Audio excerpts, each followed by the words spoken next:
Thank you lord. పరిశుద్ధుడైనటువంటి తండ్రి, మహోన్నతుడైన మా దేవ, నీకు స్తోత్రాలు చెల్లిస్తా ఉన్నాం. నీ యొక్క ఆశ్చర్యమైన ప్రేమను బట్టి, అత్యద్భుతమైనటువంటి కృపను బట్టి నీకు స్తోత్రాలు. ప్రభా, మా అందరి హృదయాలను ఎరిగిన దేవుడు మీరే ప్రభా.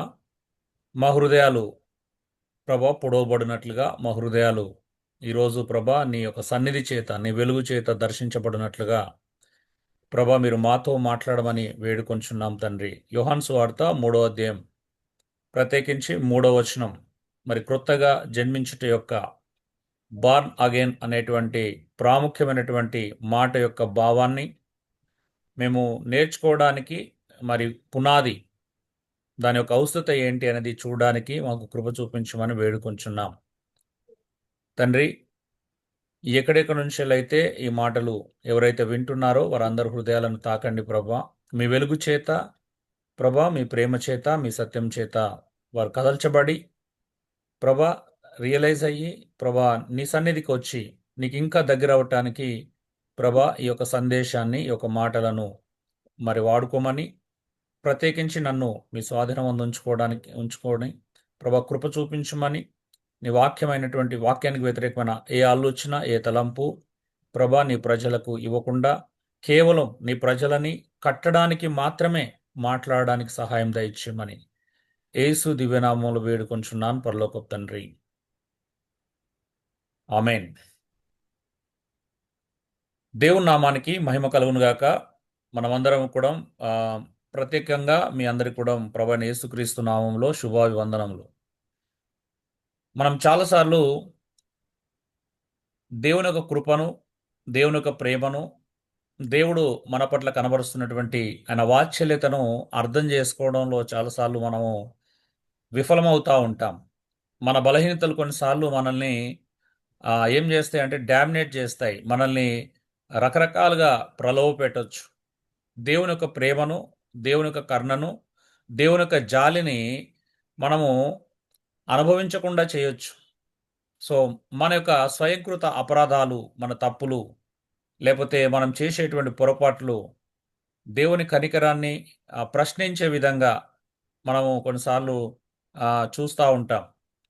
ఈరోజు ఒక మంచి విషయం మాట్లాడుకున్నాం. ఎఫెసీయులకు రాసిన పత్రిక 5వ అధ్యాయం నేను 8 నుండి 13 వచనాల్లో ఉన్నటువంటి వెలుగు ఫలము అనేటువంటి మాట, వాస్తవానికి దాని గురించి కూడా మనం మాట్లాడుకోవచ్చు. కానీ మరలా దేవుని చిత్తమైనప్పుడు మరలా ఒకసారి దాని గురించి ఇంకా విశ్లేషణాత్మకంగా మాట్లాడాలని నేను కూడా ఆశపడుతున్నాను. సో వెలుగు ఫలము ఎలా ఉంటుంది అనేది, మరి క్రైస్తవుడు ఆ వెలుగు ఫలాన్ని చూపించగలగాలి. క్రైస్తవుడు ఆ వెలుగు ఫలాన్ని ప్రదర్శించగలగాలి. క్రైస్తవుడు ఆ యొక్క వెలుగు ఫలాన్ని సమాజంలో చూపించడానికే ఉన్నాడు, వాస్తవం చెప్పాలి అనంటే. అలా జీవించమని వాక్యం బోధిస్తుంది, అలా బ్రతుకుమని వాక్యం బోధిస్తుంది, అలా కనబరచుమని వాక్యం మనల్ని పురికొల్పుతుంది, హెచ్చరిస్తుంది. అయితే చాలామంది దానిని నిర్లక్ష్యపరుస్తున్నట్టుగా మనం చూస్తూ ఉన్నాం.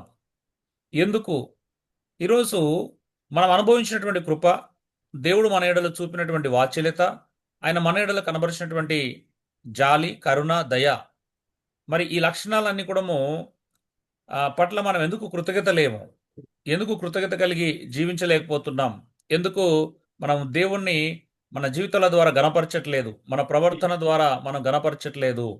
ఎందుకు మనం ఇంకా బలహీనులుగానే ఉన్నాం? ఎందుకు మనం ఇంకా ఆటంకంగా ఉన్నాం? ఎందుకు ఆ ప్రేమను ఎందుకు మనం అర్థం చేసుకోవట్లేదు?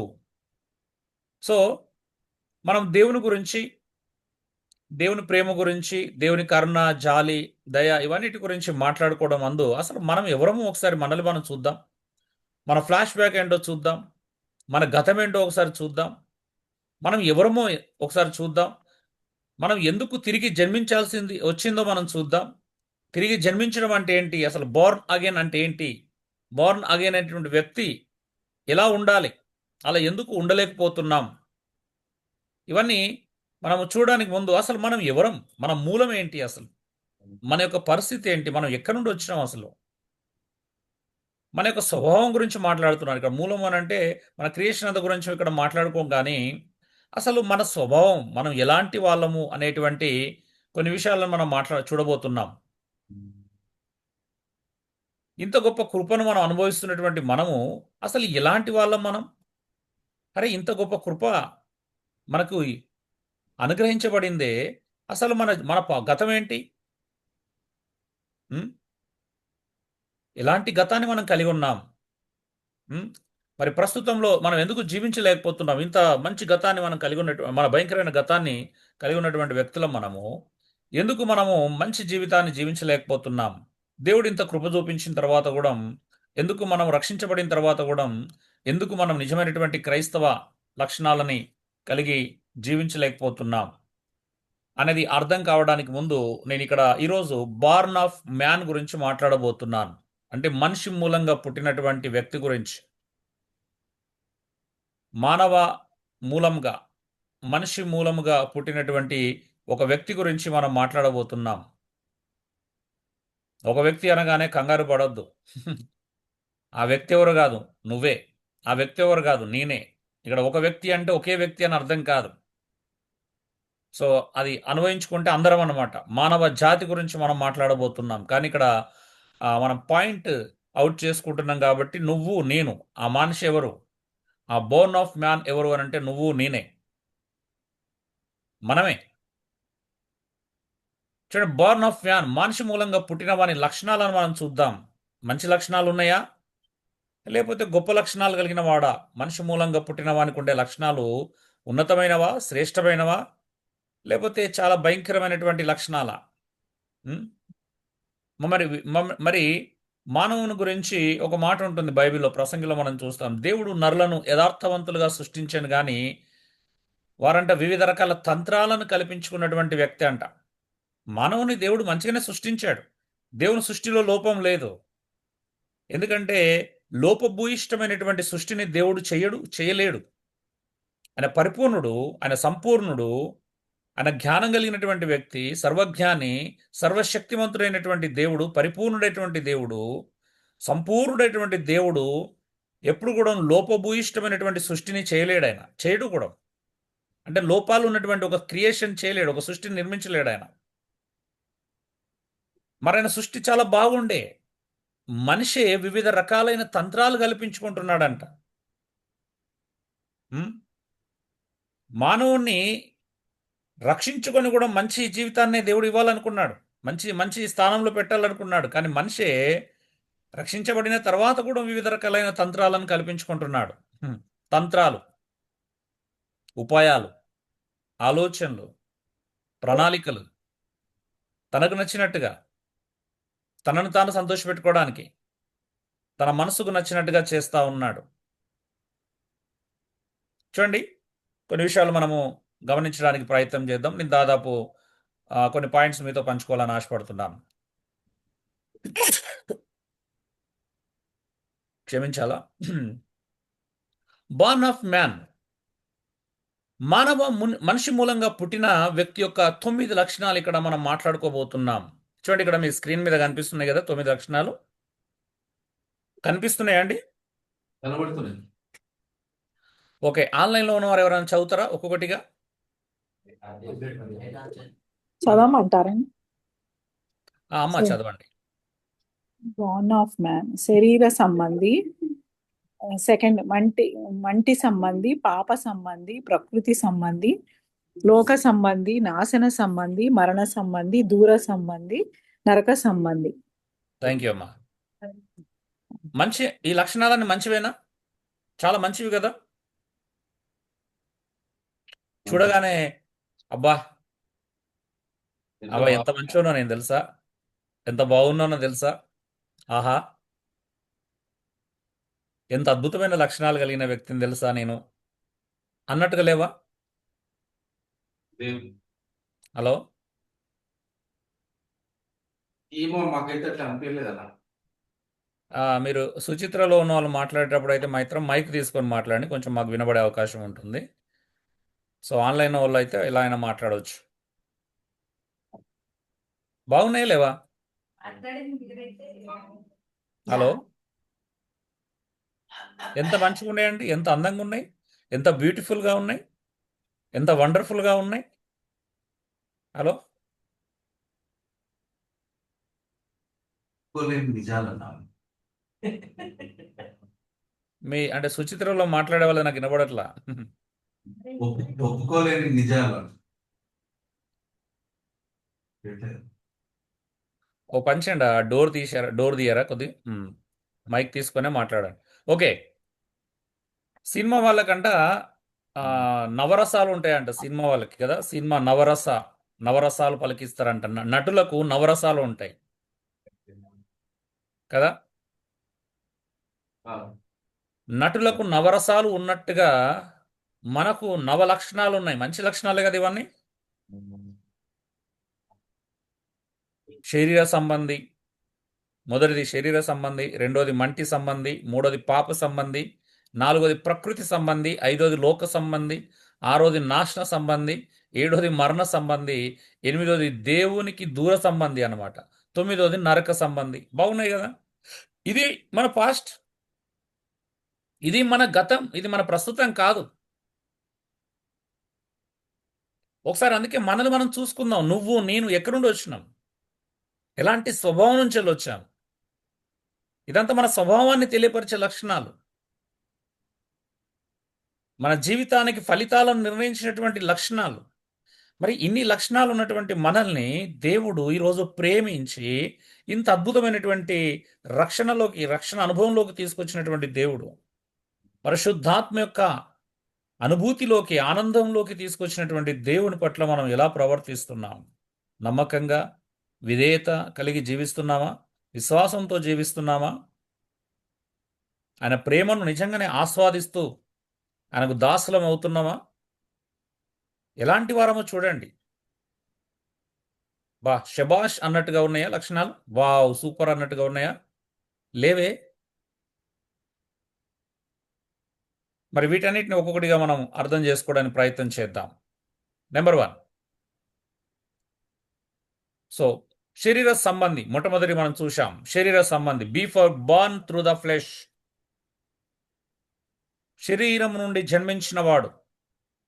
మానవుడు శరీరం నుంచి జన్మించినవాడు. యోహాను సువార్త 3:6లో మనం చూస్తా ఉన్నాం. అదే సందర్భంలో యేసుప్రభు అంటున్నాడు నికోదేముతో, మూలముగా పుట్టినది శరీర సంబంధ శరీరమై ఉన్నది. అంటే అది చెప్తున్నప్పుడు యేసుప్రభు యొక్క ఉద్దేశం ఏంటంటే, నువ్వు ఇంకొకసారి జన్మించాల్సినటువంటి అవసరం ఉంది. నీకు రెండో జన్మ అవసరం ఉంది. రెండో జన్మ అంటే మనం అనుకునే జన్మ కాదు. ఈవెన్ ధర్మశాస్త్రోపదేశకుడైనటువంటి పండితుడైనటువంటి నికోదేము కూడా తప్పుగానే అర్థం చేసుకున్నాడు. నేను ఆ తల్లి గర్భంలోకి వెళ్ళి రెండోసారి నేను జన్మించగలుగుతానని అడుగుతున్నాడు యేసు ప్రభుని. అంత ధర్మశాస్త్రం తెలిసినవాడు, అంత పండితుడు అలా అడుగుతున్నాడు, అపార్థం చేసుకున్నాడు. నేను మళ్ళీ తల్లి గర్భంలోకి ఎలా వెళ్తాను పుట్టడానికి? ఇంత పెద్దోని కదా, ఇంత వయసు వచ్చింది కదా, ఇప్పుడు నేను మళ్ళీ నా తల్లి గర్భంలోకి ఎలా వెళ్తాను, మళ్ళా ఎలా జన్మిస్తానని అడుగుతున్నాడు. యేసుప్రభు అన్నాడు, శరీర మూలంగా పుట్టింది శరీరమే, కానీ ఇప్పుడు నువ్వు మళ్ళా జన్మించాల్సినటువంటి అవసరం ఉంది. నువ్వు తిరిగి జన్మించాల్సినటువంటి అవసరం ఉంది. దాన్ని మనం బార్న్ అగైన్ అంటున్నాం ఇంగ్లీష్లో. తిరిగి జన్మించాల్సినటువంటి అవసరం నీకుంది అన్నప్పుడు నికోదేము అడుగుతున్నటువంటి, జవాబిస్తున్నటువంటి విషయం మళ్ళా ప్రశ్నిస్తున్నాడు, ఎలా, హౌ అంటే మనకు రెండోసారి జన్మించాల్సినటువంటి ఒక అత్యద్భుతమైనటువంటి భాగ్యం దక్కింది. మనం శరీర సంబంధులైనటువంటి మానవుణ్ణి దేవుడు ఆత్మ సంబంధులుగా చేయడానికి ఒక అద్భుతమైనటువంటి ప్రణాళికను ఇచ్చాడు, ఒక అద్భుతమైన అవకాశాన్ని ఇచ్చాడు, ఒక అద్భుతమైనటువంటి విషయాలను మనకు అనుగ్రహించాడు. అద్భుతమైనటువంటి రక్షణ అనుభూతిని మన కోసం ఇవ్వడానికి, ఆయన ఆత్మ సంబంధులుగా మనం ఉండటానికి దేవుడు ఒక గొప్ప ప్రణాళికను రచించాడనే విషయాన్ని మనం అర్థం చేసుకోవాలి. మరి శరీరం మూలముగా జన్మించింది శరీరమే కదా. ఏమన్నాడు చూడండి, శరీరం మూలముగా జన్మించిన శరీరం, ఆత్మ మూలముగా జన్మించినది ఆత్మయ్య ఉన్నది. మనం ఒకప్పుడు శరీర సంబంధులం, మనం ఒకప్పుడు శరీరానుసారంగా జన్మించినాము. శరీరానుసారంగా జన్మించినటువంటి ప్రతి వ్యక్తి క్రీస్తునందు నూతనముగా ఆత్మానుసారంగా జన్మించి తీరాల్సిందే. ఇప్పుడు మనం ఆత్మ సంబంధులం అనే విషయాన్ని మనం ఎందుకు గుర్తుంచుకోవట్లేదు? ఒకప్పుడు అండి మనం శరీర సంబంధం, ఇప్పుడు కాదు. ఇప్పుడు మనం ఆత్మ సంబంధులం అని బైబిల్ సెలవిస్తుంది. మనం ఆత్మానుసారంగా జన్మించిన వాళ్ళమని బైబిల్ సెలవిస్తుంది. ఆత్మ మూలముగా మనం పుట్టినమని చెబుతుంది. చెప్పండి, మనం ఆత్మ మూలంగా మరలా పుట్టినాం కదా? పోనీ మీలో ఎవరైనా ఇంకా నేను పుట్టలేదనుకుంటున్నారా? ఆత్మ మూలముగా మేము ఇంకా జన్మించలేదనేటువంటి భ్రమలో ఉన్నారా? మనం అందరం కూడా ఈ మాటలు వింటున్న మనం అందరం కూడా ఆత్మ మూలంగా జన్మించిన వాళ్ళమే కదా. ఉం? ఒకవేళ శరీర సంబంధి అనేది మంచిదైతే ఆత్మ మూలంగా జన్మించాల్సినటువంటి అవసరం ఏంటి? శరీర మూలంగా జన్మించినది సరిపోతుంది అనుకుంటే, అది సఫిషియంట్ అనుకుంటే, అది చాలు అనుకుంటే, మరలా మనం ఆత్మ మూలంగా జన్మించాల్సినటువంటి అవసరం ఎందుకు ఇక్కడ నొక్కి చెప్తున్నాడు? అవును, శరీర సంబంధి అంటే ఈ శరీరం, ఈ లోకం మట్టికే అది ప్రయోజనం, ఈ లోకం మట్టి వరకే అది. కానీ మనం పరలోకానికి వెళ్ళాలి, క్రీస్తుతో నివసించాలి, దేవుని సన్నిధిలో నివసించాలి, దేవుడితో ఉండాలి. మరి ఆ అత్యద్భుతమైనటువంటి ప్రపంచంలోకి, అత్యద్భుతమైనటువంటి నూతనమైనటువంటి లోకంలోకి మనం వెళ్ళాలి అని అంటే ఖచ్చితంగా ఆత్మమూలంగా జన్మించి తీరాల్సిందే. ఇదే దేవుడు మనకి ఇచ్చినటువంటి అత్యద్భుతమైనటువంటి గొప్ప విషయం. మన జీవితంలో అత్యంత ప్రధానమైనటువంటి అత్యద్భుతమైన విషయం ఇది. దీన్ని మనం నూతన జన్మ అంటున్నాం. క్రైస్తవుడు నూతనంగా జన్మించిన వాడిని క్రైస్తవుడు అంటారు. క్రైస్తవుడు నూతన జన్మ ఎత్తడు, క్రైస్తవుడు నూతనంగా జన్మించడు. నూతనంగా జన్మించిన వాడిని క్రైస్తవుడు అనాలి. ఒకప్పుడు మనం అన్యులం, ఒకప్పుడు దేవుని ఎరిగినటువంటి ప్రజలం. అందుకే ఎఫెసీ 2వ పత్రికలో రక్షణ సందర్భాన్ని వివరిస్తున్నప్పుడు పౌలు ముందుగా ఏమని చెప్పాడు? మనం అంటే మన అపరాధముల చేత, పాపముల చేత చచ్చిన వారం, మన మనసు యొక్క, ఈ శరీరం యొక్క కోరికలను నెరవేర్చుకున్నటువంటి స్వభావం కలిగినటువంటి వాళ్ళం. మరి ఆ స్వభావం ఉండకూడదు. ఆ స్వభావం నుంచి వెళ్ళి అలాంటి స్వభావం కలిగినటువంటి వ్యక్తులని దేవుడు నూతనంగా తయారు చేయాలనుకున్నాడు, నూతనంగా మార్పు తీసుకురావాలనుకున్నాడు. ఎంత గొప్ప అవకాశం అండి. ఒక పాపి, ఒక బలహీనుడు, ఒక శరీర సంబంధి దేవుని కోసం, దేవునిలో ఆత్మ సంబంధిగా మారేటువంటి ఒక అత్యద్భుతమైనటువంటి భాగ్యం మనకు అనుగ్రహించబడింది. మరి దీన్ని మనము అర్థం చేసుకుంటున్నావా? నువ్వు ఒక ఆత్మ సంబంధి అనేటువంటి కాన్షియస్ నీకుందా? నువ్వు ఇంకా శరీర సంబంధిగానే ప్రవర్తిస్తున్నావా? నువ్వు అప్పుడు ఆత్మ సంబంధిగా జన్మించడం వల్ల ప్రయోజనం ఏంటి? తప్పుగా అర్థం చేసుకోవద్దు. నేను మనుషులకు బలహీనతలు ఉన్నాయని చెప్పట్లా, కానీ నువ్వు ఆ బలహీనతలో ఎంతకాలం కొనసాగుతావు? ఆ బలహీనతల్లో ఎంతకాలం ఉండిపోతావు? బయటికి రావా? ఆత్మ సంబంధిగా నువ్వు మారితే నువ్వు శరీర సంబంధిగా ఉండలేవు. మరి నువ్వు ఆత్మ సంబంధిగా దినదినం మారుతున్నావా? ఆత్మ సంబంధిగా మారేటువంటి విషయాలలో నువ్వు యాక్టివ్గా ఉంటున్నావా? చురుకుగా ఉంటున్నావా? ప్రార్థనలో, వాక్య ధ్యానంలో, మంచి సహవాసంలో, ఆత్మీయులతో కలిసి గడిపే అవకాశాలను సద్వినియోగం చేసుకుంటున్నావా? వ్యక్తిగతంగా దేవునితో నువ్వు గడుపుతున్నావా? మంచి అవకాశాలు ఇవన్నీ దేవుడు ఎన్నో ఇచ్చాడు మనకి. వ్యక్తిగతంగా దేవునితో మనం గడపొచ్చు, వాక్య ధ్యానంలో గడపొచ్చు, సంఘంలో ఇతర ఆత్మీయులతో సహవాసంలో గడపొచ్చు. మంచి మంచి మీటింగ్స్ జరిగినప్పుడు, సెమినార్లు జరిగినప్పుడు అందరం కలిసి మన ఆత్మలను బలపరచుకోవచ్చు. ఆత్మానుసారంగా జన్మించంగా, ఆత్మమూలంగా జన్మించాం కదా, మరి దానిలో ఎదగాలంటే ఇవన్నీ అవసరం. ఒకవేళ నువ్వు నిర్లక్ష్యం చేస్తే ఇంకా శరీర సంబంధిగానే ఉంటావు. నువ్వు నిర్లక్ష్యం చేస్తే ఇంకా ఫ్లెష్లీ డిజైర్స్ నిన్ను ప్రభావితం చేస్తాయి కదా.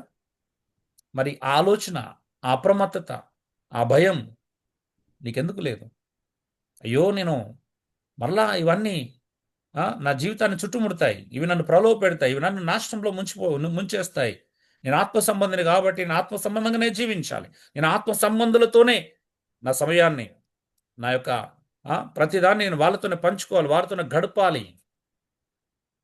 ఒక బలహీనత మనల్ని చుట్టుముడుతున్నప్పుడు మనకంటే పరిపక్వత కలిగినటువంటి ఆత్మీయులతో పంచుకోవడం చాలామంది చేయట్లేదు. అందుకే ఇంకా శరీర సంబంధమైనటువంటి ఫలాలను మనం అనేక మంది జీవితాల్లో చూడడానికి కారణం అదే. ఆత్మ సంబంధులతో మనం ఉండం. ఎందుకంటే ఆత్మ సంబంధంతో జీవిస్తే మన శరీర కోరికలను, మన శరీరానుసారమైనటువంటి శరీర సంబంధులుగా మనం ఉండలేం. అందుకే శరీర సంబంధులుగా ఉండాలనుకున్నప్పుడు ఆత్మ సంబంధులను మనము, ఆత్మ సంబంధమైన వ్యక్తులను, ఆత్మ సంబంధమైన విషయాలకి మనం దూరం అవుతూ ఉంటామండి. అందుకే శరీర సంబంధి అనేది ఎందుకు శరీర సంబంధిగానే నువ్వు ఆలోచిస్తున్నావు? ఎందుకు శరీర సంబంధిగానే నువ్వు పనులు చేస్తున్నావు? ఒకసారి ఆలోచించు. నువ్వు ఆత్మ సంబంధివి కదా. ఉమ్? నువ్వు ఆత్మ సంబంధంగా ఆత్మ మూలంగా జన్మించిన వాడివి కదా. ఎందుకు దీన్ని నువ్వు అర్థం చేసుకోలేకపోతున్నావు? ఆలోచించండి. ఉమ్? రెండోది ఆరిజిన్ ఇన్ ఎర్త్లీ నేచర్. రెండోది మట్టి సంబంధి అన్నాం. మట్టి సంబంధి. మనం ఒకప్పుడు మట్టి సంబంధులం. ఒకప్పుడు మట్టి సంబంధులం. ఆరిజిన్ ఇన్ ఎర్త్లీ నేచర్ ఓఫర్. అందుకే ఫస్ట్ కొరింథియన్స్లో మొదటి కొరింథీ పత్రికలో 15వ అధ్యాయం 47వ వచనంలో పౌలు అంటున్నాడు, the first man is of the earth అంటున్నాడు. మొదటి మానవుడు. చూద్దాం ఆ లేఖనం ఎలా ఉంది చూడండి. మొదటి కొరింథీలో రాసిన పత్రిక 15:47. మొదటి మనుషుడు భూ సంబంధి అయి మంటి నుండి పుట్టినవాడు. భూ సంబంధి, మంటి సంబంధి. భూ సంబంధికి పరలోక సంబంధమైనటువంటి ఆలోచన విధానం ఉండదు. తేడా చెప్తున్నాడు ఇక్కడ పౌలు. అసలు మంటి సంబంధికి, భూ సంబంధికి, పరలోక సంబంధికి తేడా ఏంటి? ఆదాము మంటి సంబంధి, ఆదాము భూ సంబంధి అంటున్నాడు. ఆ మొదటి మనుష్యుడు. రెండో మనుష్యుడు ఎవరంట? యేసుక్రీస్తు. యేసుక్రీస్తు భూ సంబంధి కాదు. యేసుక్రీస్తు పరలోక సంబంధి, పరలోక నుండి దిగి వచ్చిన వాడు. ఆదాము మట్టి నుండి పుడితే యేసుక్రీస్తు పరలోక నుండి వచ్చినవాడు. అందుకే ఎందుకు చెప్తున్నాడు ఇది? అందుకే భూ సంబంధి అయిన ప్రతివాడు ఖచ్చితంగా పరలోక సంబంధి అయినటువంటి వ్యక్తి దగ్గరికి రావాలా. ఆ పరలోక నుండి వచ్చినటువంటి వ్యక్తి దగ్గరికి రావాలా. రెండో మనుషుని దగ్గరికి రావాలా. మనమందరం మొదటి మనుషుని నుంచి వచ్చిన వాళ్ళం. మొదటి మనిషి దగ్గర నుండి వచ్చిన వాడు భూ సంబంధి. భూ సంబంధి అయిన ప్రతివాడు పరలోక సంబంధి అయినటువంటి క్రీస్తు దగ్గరికి రావాల్సిందే. అలా వస్తేనే ఆయన అనుకున్నది. ఎలాగైతే మనము భూ సంబంధి అయి ఆదాము పోలిన నడుచుకుంటున్నామో అలాగే పరలోక సంబంధి అయినటువంటి క్రీస్తును పోలి నడుచుకోవడానికి మనం బద్ధులమై ఉన్నాం. అలాంటి పరలోక సంబంధి అయినటువంటి క్రీస్తు రూపాన్ని మనం ధరించుకోవాలని బైబిల్ నొక్కి చెబుతుంది. ఏమని చెప్తుంది? భూ సంబంధి అయి మట్టి నుండి పుట్టినవాడు ఎలాగో రెండో మనుషుడైనటువంటి పరలోక సంబంధి అయినటువంటి వాడిని ధరించుకున్నవాడు అలాగే నువ్వు ఖచ్చితంగా క్రీస్తును ధరించుకోవాలని బైబిల్ నీకు నొక్కి చెబుతుంది.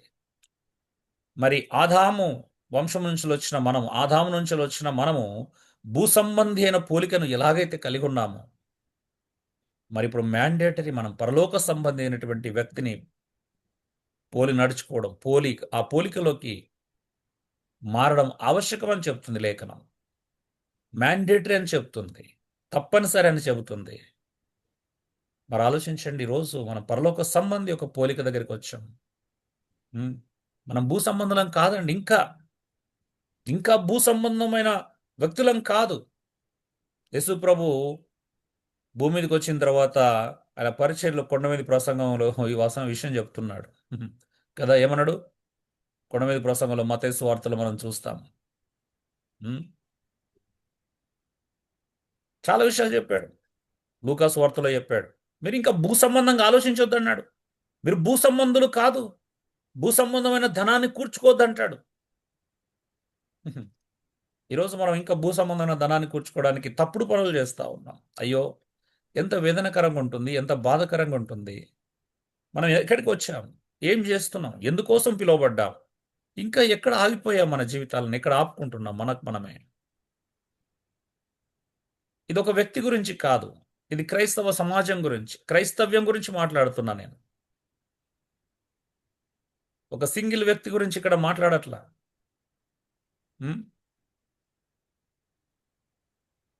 ఒక్కొక్కరు ఒక రకమైన పొరపాట్లు చేస్తున్నాం, ఒకరొకరు ఒక్కొక్క రకమైన తప్పులు చేస్తున్నాం. పౌలు కూడా అందుకే అన్నాడు కొలస్సీ 3లో, మీరు పైన వాటిని వెతకండి, భూ సంబంధమైన వాటి మీద మనసు పెట్టొద్దు. ఎందుకు పెట్టొద్దు? మనం ఎందుకంటే ఇప్పుడు భూ సంబంధులము కాదు, ఒకప్పుడు అది. ఇప్పుడు మనం పరలోక సంబంధులం అని చెప్తుంది లేఖనం. మనం పరలోక సంబంధులం. అందుకే పరలోకంలో పైనున్న వాటిని వెతకండి, మనం పై సంబంధులం. భూమి మీద మనసు పెట్టొద్దు, భూ సంబంధమైన వాటి మీద మనసు పెట్టొద్దు. ఎందుకంటే సహజంగానే మనం భూ సంబంధి అయిన మంటి నుండి పుట్టిన వాణ్ణి నుంచి వచ్చాము కాబట్టి మనకు సహజంగా ఈ భూ సంబంధమైనటువంటి విషయాల మీద మనసు ఉంటుంది. కానీ ఇప్పుడు అది ఉండకూడదు. ఎందుకంటే మనం పరలోక సంబంధిగా మారాం. పరలోక సంబంధులుగా మనం మారాం కాబట్టి మన మనసు ఎప్పుడు కూడా పరలోక సంబంధమైన విషయాల మీద పెట్టుకోవాలనేది బైబిల్ నిర్విరామంగా మనకు బోధిస్తున్నటువంటి విషయం. అనేక సందర్భాల్లో చూస్తాం. ఉం? మన మన పౌరసత్వం పరలోకమందు ఉన్నదంటాడు పౌలు ఫిలిప్పీ రాసిన పత్రిక 3వ అధ్యాయం చివరి వచనాల్లో 21, 22 వచనాలు మనం చూస్తాం. మనం నిజంగా పౌర సంబంధులం, పరలోక సంబంధులం. ఈ భూమి మీద బ్రతకడానికి భూమి మీద మనకు సిటిజన్షిప్ ఉన్నట్లుగా పరలోక సంబంధులుగా బ్రతకడానికి దేవుని ద్వారా మనకు పరలోక పౌరసత్వం అనుగ్రహించబడింది. మరి పరలోక పౌరసత్వం కలిగినటువంటి వ్యక్తిగా నువ్వు మరి అలా ఎందుకు జీవించలేకపోతున్నావు? ఒకసారి ఆలోచించండి. ఏముందండి అసలు? ఏంటి? రండి అందరం కూర్చొని మాట్లాడుకుందాం, సహవాసం చేద్దాం. మనం ఎవరమో మనల్ని మనం ఊకే గుర్తుపెట్టుకుందాం, ఒకరినొకరు గుర్తు చేసుకుందాం. మనం ఎవరం అనేది, మనం పరలోక సంబంధం అనేది గుర్తు చేసుకుందాం. మనం భూ సంబంధం కాదు అనేది పదే పదే కాదు అని చెప్పుకుందాం. మనం భూ సంబంధం కాదు కాదు కాదు కాదు కాదు అంటే కాదు, అంతే. మనం పరలోక సంబంధులం. రోమపత్రిక 8వ అధ్యాయంలో అందుకే అంటాడు, ఒక అద్భుతమైన మాట ఉంటుంది తెలుసా? చదువుతారా దాన్ని ఎవరైనా? సృష్టి అంట మూలుగుతుందంట దేవుని ప్రజల యొక్క విమోచనము కొరకు. అంటే ఈ భూమిని విడిచి ఆ పరలోక రాజ్యం చేరడానికి, ఆ పరము చేరడానికి సృష్టి మూలుగుతుందంట, విమోచన కొరకు మూలుగుతుందంట. ఎందుకంటే ఈ భూమికి విమోచన ఎప్పుడు వస్తుంది? మనకు విమోచన దొరికినప్పుడే. మనం విమోచించబడితే అన్నిటికీ విమోచన దొరుకుతుంది. అందుకే ఎంత అద్భుతమైనటువంటి మనం కూడా మూలగాలి. ఈ శరీరాన్ని విడిచిపెట్టి ఎప్పుడు ఆత్మ సంబంధులుగా మారుతాము, ఎప్పుడు క్రీస్తును పోలి నడుచుకుంటాం, ఎప్పుడు క్రీస్తు దగ్గరికి వస్తాం.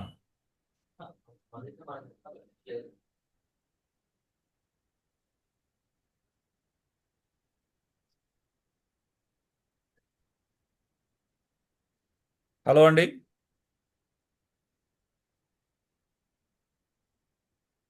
నా మాటలు వినబడుతున్నాయా?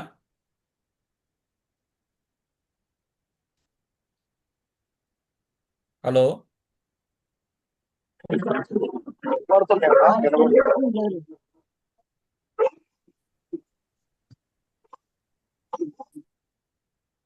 దయచేసి శ్రద్ధగా వినండి. మనం అతి ప్రాముఖ్యమైన విషయాలు మాట్లాడుకుంటున్నాం, చాలా ఉన్నతమైన విషయాలు మాట్లాడుకుంటున్నాం. మన యొక్క ఐడెంటిటీ గురించి మాట్లాడుతున్నాం. మన ఎగ్జిస్టెన్స్ ఏంటి, ఒకప్పుడు ఎవరం, ఇప్పుడు ఎవరం మాట్లాడుకుంటున్నాం.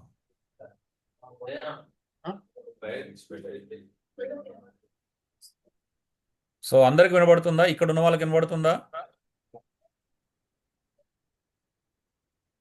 హలో,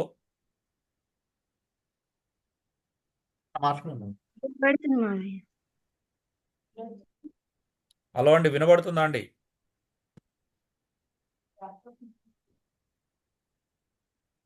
వినపడుతున్నాను. ఓకే అమ్మా, థ్యాంక్ యూ. అంటే ఇక్కడ హాల్లో ఉన్న వాళ్ళకి వినబడుతుందా? సుచిత్రలో హాల్లో ఉన్న వాళ్ళకి?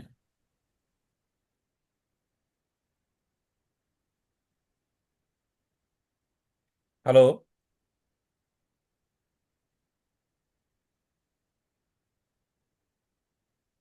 మాట్లాడాను ఇప్పుడు ఒకసారి. హలో, వినబడుతుందా మీకు?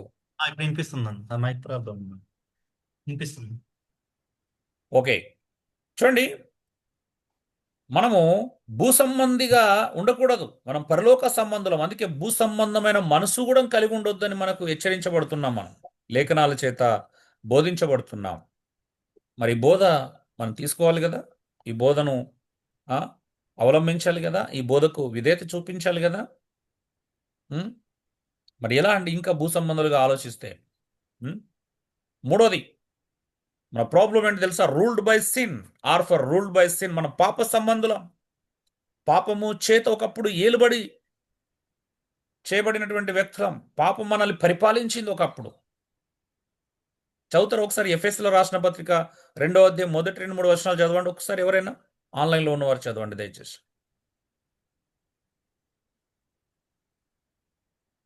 ఎఫెస్యులకు రాసిన పత్రిక 2వ అధ్యాయం. ఎవరు మనం?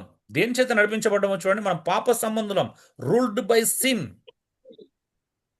మీ అపరాధముల చేతను పాపముల చేతను మీరు చచ్చిన వారై ఉండగా ఆయన మిమ్మల్ని క్రీస్తుతో కూడా బ్రతికించెను. చూడండి, మీరు మన వాటిని అపరాధముల చేత పాపముల చేత చచ్చిన వారమై అంటుంది బైబిల్. చూడండి, మనం పాపం చేత ఏలుబడి చేయబడ్డమంట. చచ్చినమంటే అర్థం ఏంటిది? పాపం మనల్ని అంత ప్రభావితం చేసింది. అపరాధములు మనల్ని అంత ప్రభావితం చేశాయి. అవి మనల్ని కంట్రోల్ పెట్టుకున్నాయి. మన పాపములు, అపరాధములు మనల్ని పరిపాలించాయి.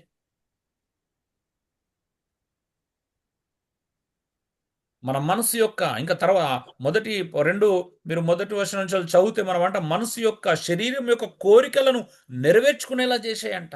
మనం ఇష్టానుసారంగా ప్రవర్తించామంట. మనసు చెప్పినట్టు విన్నామంట. శరీరానికి ఎలా ఫీలింగ్ వస్తే, శరీరం ఎలా స్పందిస్తే అలాగా నడుచుకున్నాం అంటున్నాడు. శరీరం యొక్క కోరికలు నెరవేర్చుకున్నాం, మనసు యొక్క కోరికలు నెరవేర్చుకున్నాం, లోక మర్యాదను అనుసరించామంటుంది. ఈ యుగ సంబంధమైన దేవతలు చెప్పినట్టు విన్నామంట. అంటే సాతాను చెప్పినట్టు విన్నాం.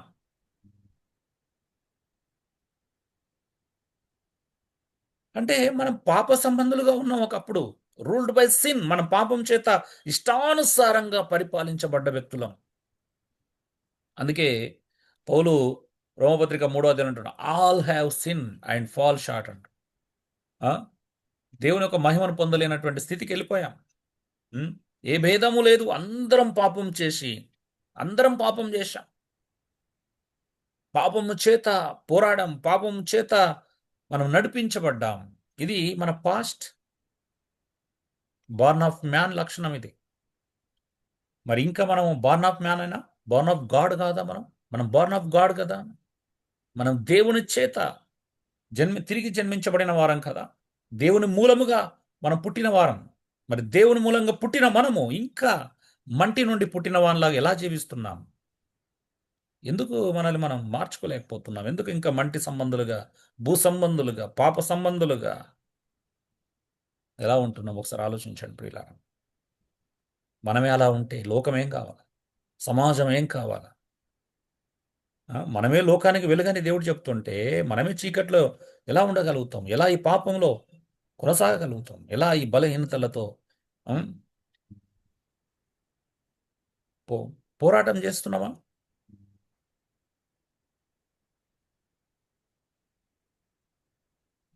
అందుకే పేతురు కూడా రాస్తాడు చూడండి, 4వ అధ్యాయం, మొదటి పేతురు 4వ అధ్యాయంలో 1వ వచనంలో చూడండి, ఒకసారి చదువుతారా? మనం అంటే గతించిన కాలమే చాలంటాడు. అక్కడ ఒక ఎక్స్ప్రెషన్ ఉంటుంది, అక్కడ ఒక తీవ్రమైనటువంటి ఎక్స్ప్రెషన్ మనం చూస్తాం.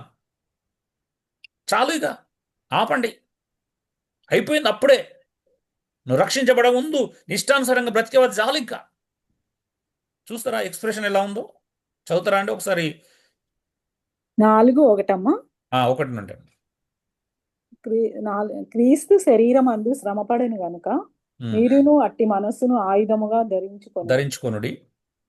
శరీర విషయంలో శ్రమపడిన వాడు శరీరమందు జీవించు మిగిలిన కాలము శరీరమందు జీవించు మిగిలిన కాలం ఇక మీదట మనుజాశలను అనుసరించి అంటే ఏమంటాడు? ఇక మీదట మనుజ ఆశలను అనుసరించి, మానవుని యొక్క కోరికలను, ఆశలను అనుసరించి జీవింపక నడుచుకొనక దేవుని ఇష్టానుసారముగానే నడుచుకొనున్నట్లు పాపముతో జోలి ఇక నేమియూ లేక యుండును.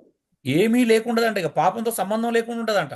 నెక్స్ట్, మనము పోకిరి శాస్త్రలు, దురాశలు, మద్యపానము, అల్లరితో కూడిన ఆటపాటలు, త్రాగుబోతుల విందులు, చేయదగని విగ్రహ పూజలు మొదలైన వాటి యందు నడుచుకొనుచు అన్యజనుల ఇష్టము నెరవేర్చుచుండుటకు గతించిన కాలమే చాలును. చాలా అంటే అయిపోయింది, గతించిన కాలమే చాలును. చూడండి ఏం ఎక్స్ప్రెషన్ ఇస్తున్నాడు అక్కడ. ఒక ఎక్స్ప్రెషన్, ఒక అద్భుతమైనటువంటి చాలుగా అయిపోయింది, నువ్వు చాలు.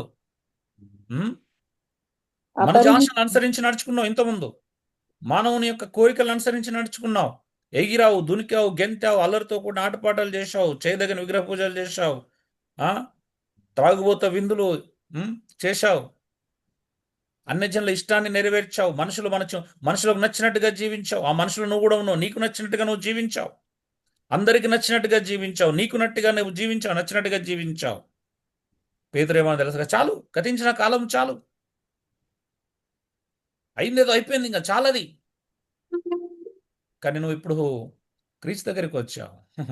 అందుకే క్రీస్తు మిగిలిన శరీరమందు జీవించిన మిగిలిన కాలం అంట. ఇక మిగిలింది కొద్ది కాలమే. నువ్వు 20 సంవత్సరాలు రక్షించబడక ముందు 30 సంవత్సరాలు నీకు నచ్చినట్టుగా జీవించావు. చాలా, ఇప్పుడు మిగిలిన జీవితాన్ని క్రీస్తు కొరకు జీవించమంటున్నాడు పేతురు. శ్రమపడు. యేసుక్రీస్తు శరీరమందు శ్రమపడినట్టుగా నువ్వు కూడా శరీరమందు శ్రమపడు. దేవుని కొరకు శ్రమపడు, క్రీస్తు కొరకు శ్రమపడు. అంతేగాని కోరికలు నెరవేర్చుకోవడానికి కాదు, మనసు యొక్క ఆలోచనలు నెరవేర్చుకోవడానికి కాదు, బలహీనతలని వెంబడించడానికి కాదు. చాలు, అయిపోయింది అది. ఆ కాలం అయిపోయింది. ఆ కాలం ముగిసింది. నీ జీవితంలో ఒక కాలం ఉండే ముగిసింది అది. నా జీవితంలో ఒక కాలం ఉండే ముగిసింది. యేసుక్రీస్తును నమ్మకం ముందుండే జీవితం అది ముగిసింది. నమ్మిన తర్వాత నా జీవితం వేరు, నమ్మిన తర్వాత నీ జీవితం వేరు. నీకు నమ్మకం ముందు ఒక జీవితం ఉంది, అది ముగిసింది. ఇంకా మరి ఆ ముగిసిన జీవితాన్ని మరలా ఇక్కడ తీసుకురావాలని శోధించబడుతున్నావా? ఆ ముగిసిన జీవితాన్ని మరలా ఇక్కడ రిఫ్లెక్ట్ చేయాలని చూస్తున్నావా? ఇక్కడ ప్రతిబింబింప చేయాలి, ఇది మరలా కనబరచాలని చూస్తున్నావా? ఇది మరలా అందరికీ తెలియపరచాలని చూస్తున్నావా? నీ గత జీవితాన్ని. అయిపోయింది గతం.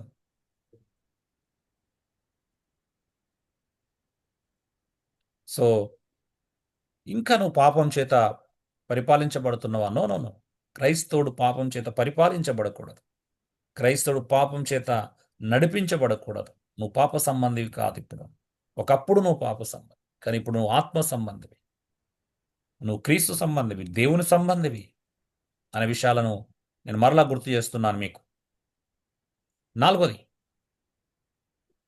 Natural mind resists God. ప్రకృతి సంబంధం అని చెప్తున్నాం. 4 పాయింట్ చూపించాం కదా. ప్రకృతి సంబంధి నువ్వు. ప్రకృతి సంబంధి మంచిది కాదు, మంచి లక్షణం కాదు. ఎందుకు అనంటే ప్రకృతి సంబంధి దేవుని యొక్క ఆలోచనలు అడ్డగిస్తాడు, దేవుని ఆలోచనలను అంగీకరించాడు, యాక్సెప్ట్ చేయడు. దేవుడు ఏం చెప్తున్నాడు అని అర్థం చేసుకోలేడు. Natural mind resists God. ప్రకృతి సంబంధి ఆలోచనలు ప్రమాదకరమే. అవి పరిచయను అర్థం చేసుకోలేవు, ఆత్మ సంబంధమైన విషయాలను అర్థం చేసుకోలేవు, పరలోక సంబంధమైన విషయాలను అర్థం చేసుకోలేడు, మంచి విషయాలను అర్థం చేసుకోలేడు. మన పైన విషయాల గురించి మాట్లాడితే తనకు నచ్చవు.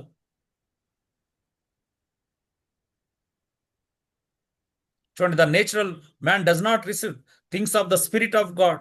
ప్రకృతి సంబంధమైనటువంటి మానవుడు దేవుని ఆత్మ సంబంధమైనటువంటి విషయాలను అంగీకరించడంట.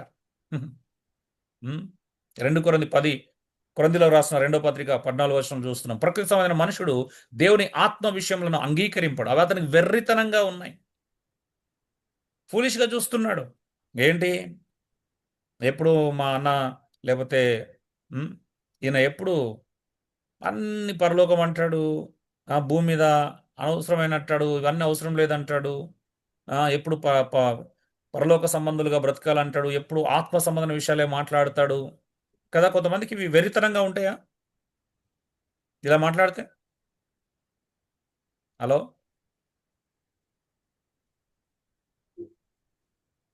దేవుని కోసం బ్రతకాలంటాడు, మనము మన సమయాన్ని, మన శక్తిని, మనం సంపాదించే సంపదను కూడా దైవ కార్యాల కోసం వినియోగించాలంటాడు, అవసరతలో ఉన్న వాళ్ళతో పంచుకోవాలంటాడు. అదేంటి, మాకు మనసుకు నచ్చినట్టు జీవించకూడదు భూమి మీద అని ప్రకృతి సంబంధంగా ఆలోచిస్తున్న వాళ్ళు లేరా? ఈ విషయాలు వింటున్నప్పుడు మీకు వెరితనంగా అనిపించట్లేదా?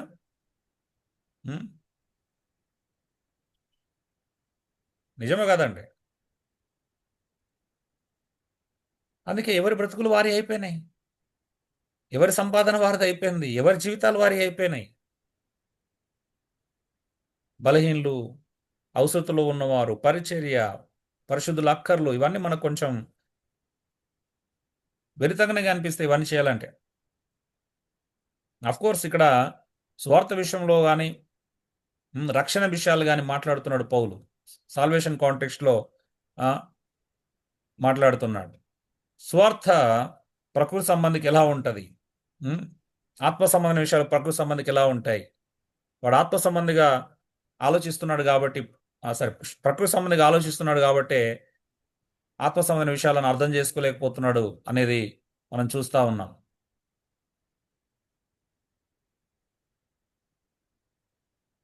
అవి ఆత్మానుభవ చేతన వివచింపదగినవి గనక.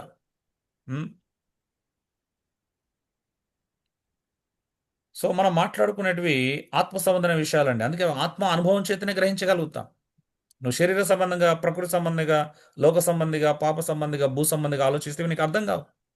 ఎన్ని బోధలు విన్నా నువ్వు వింటావు అంతే, అర్థం చేసుకోలేవు.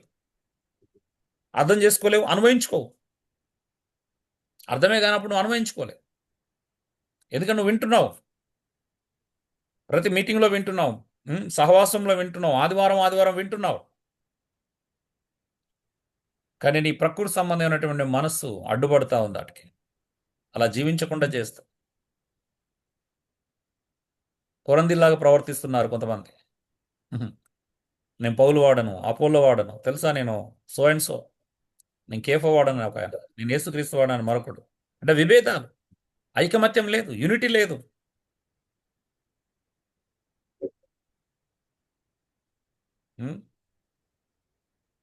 ఐకమత్యంలోకి రావడానికి ఇష్టం లేదు. ఒకరు ఆత్మ సంబంధంగా ఆలోచిస్తే మరొకడు శరీర సంబంధంగా, ప్రకృతి సంబంధంగా ఆలోచిస్తున్నాడు. క్రీస్తు అర్థం చేసుకోవడానికి ప్రయత్నం చేయట్లేదు. క్రీస్తు యొక్క ఔన్నత్యాన్ని ఈ ప్రకృతి సంబంధమైనటువంటి మనసు అడ్డుపడుతుంది అర్థం చేసుకోకుండా.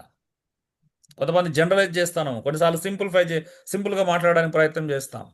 వాటి యొక్క లోతును అర్థం చేసుకోం. ఆత్మ సంబంధమైన విషయాలు మనం భౌతికంగా ఆలోచిస్తాం. కొన్నిసార్లు ప్రకృతి సంబంధమైన మనసు అన్ని రకాలుగా ఆత్మ సంబంధమైన విషయాలకు అడ్డుపడతా ఉంది. బైబిల్లో ప్రకృతి సంబంధమైన మనసును పౌలు సపోర్ట్ చేయలేదు, ఖండించాడు. అది సరైనది కాదు అని, వాళ్ళకి అర్థం కావంటాడు. అందుకే ఎంత చెప్పినా అర్థం కావు. 5th one, operates in world desires. లోక సంబంధి. ఒకప్పుడు మనం లోక సంబంధులం. బోర్న్ ఆఫ్ మ్యాన్ యొక్క 5వ లక్షణం, లోక సంబంధులుగా నడుచుకున్నాం. లోక సంబంధమైన విషయాల చేత ఆపరేట్ చేయబడ్డాం, నడిపించబడ్డాం. చూడండి, 1 యోహాను 2:16 అందుకే అంటున్నాడు, లోకంలో ఉన్నదంతే అనగా శరీరాశ, నేత్రాశ, జీవబుడమ్మము, ఇవి తండ్రి వలన పుట్టినవి కావు, అవి లోక సంబంధమైనవి. నువ్వు క్రైస్తవుడైన తర్వాత, తిరిగి జన్మించిన తర్వాత, నువ్వు ఆత్మ సంబంధిగా మారిన తర్వాత కూడా ఇంకా నువ్వు శరీరాశల చేత, నేత్రాశల చేత, జీవపు డంబముల చేత నువ్వు నడిపించబడుతున్నావు అంటే అది తండ్రి వలన పుట్టినవి కావు. మనల్ని అత్యంత ప్రభావితం చేసే 3 అవలక్షణాలు ఇక్కడ చూస్తున్నాం. ఒకటి శరీరాశ, ఫ్లెష్లీ డిజైర్స్. శరీరం ఏం చెప్తా చేయడం, శరీరం యొక్క కోరికలను నెరవేర్చుకోవడం. ఇంతకుముందే చదువుకున్నాం కదా ఎఫెసీ 2వ అధ్యాయంలో, మన శరీరం యొక్క మనసు యొక్క కోరికలు నెరవేర్చుకున్నామండి. నేత్రాశ, కళ్ళతో చూసిన ప్రతిదాన్ని ఆనందించాలనుకుంటున్నాం, ఆస్వాదించాలనుకుంటున్నాం, కళ్ళతో చూసిన ప్రతిదాన్ని పొందుకోవాలనుకుంటున్నాం. జీవపు డంబం, గొప్పవాళ్ళు కావాలి, బాగా డబ్బు సంపాదించాలి, పేరు సంపాదించుకోవాలి, మా బంధువుల్లో అందరి మధ్యలో నేనే ఉన్నతుడు అనిపించుకోవాలి. అందుకే మనుషులను పట్టించుకోం, స్వార్థం పెరుగుతుంది. జీవపు డంబం ఉంటే తప్పుడు దారులు వెతుక్కుంటాం,